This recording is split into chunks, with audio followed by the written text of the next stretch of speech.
Le Seigneur soit avec vous. Et avec votre esprit. Évangile de Jésus-Christ selon saint Jean. Gloire à toi, Seigneur. En ce temps-là, de nouveau, des Juifs prirent des pierres pour lapider Jésus. Celui-ci reprit la parole.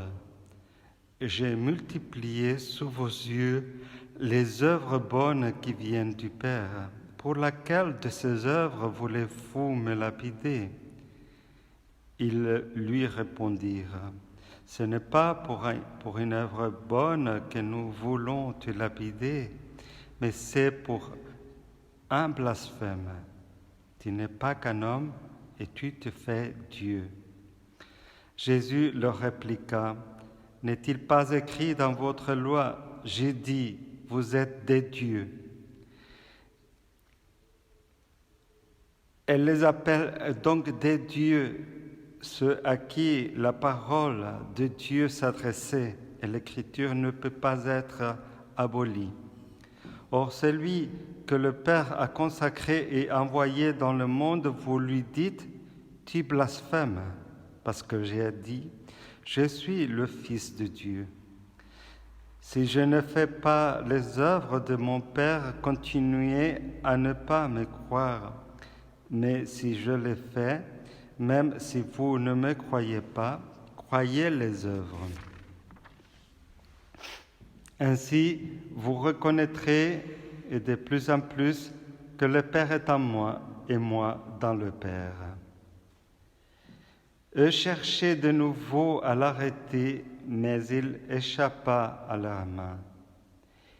Il repartit de l'autre côté du Jourdain, à l'endroit où, au début, Jean baptisait, et il y demeura.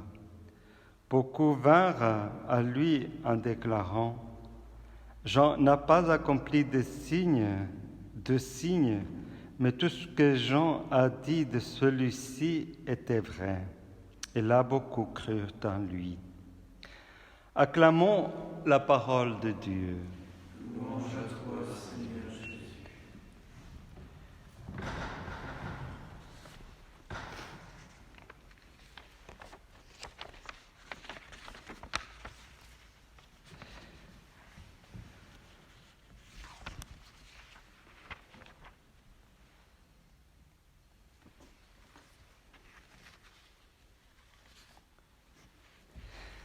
J'ai dit, vous êtes des dieux. Jésus-Christ utilise ces paroles du psaume 82 devant les Juifs pour justifier avec l'Écriture l'affirmation de sa divinité implicite dans sa déclaration d'être le Fils de Dieu. Ce psaume dit « Dieu s'élève au milieu de l'assemblée divine, il juge au milieu des dieux pour reprocher aux mauvais dirigeants leur conduite. » Puis viennent ces mots. « J'ai dit, vous êtes tous des dieux et des enfants du Très-Haut, mais non, vous mourrez comme des hommes, vous tomberez comme n'importe quel autre prince. » Jésus-Christ nous conduit ainsi à une lecture plus profonde de la Sainte Écriture. L'Ancien Testament enseigne que Dieu appelle les hommes à être ses enfants, comme le croyaient les Juifs eux-mêmes.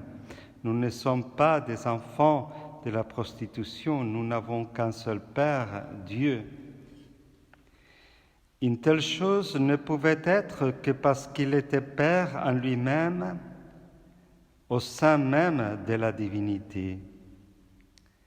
Dieu s'élève au milieu de l'assemblée divine, il juge au milieu de Dieu.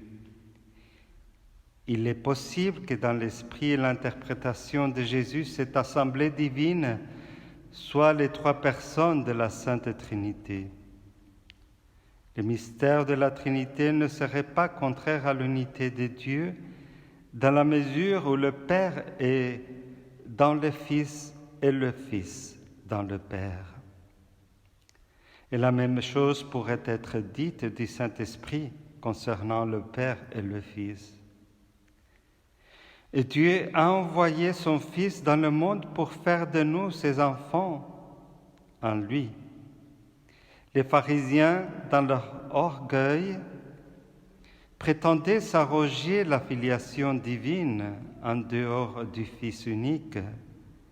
Ils prétendaient être des enfants de Dieu sans la médiation de Jésus-Christ. Pour cela, ils devaient tuer le Fils comme dans la parabole des vignerons homicides. Voici l'héritier, tuons-le pour nous approprier de son héritage.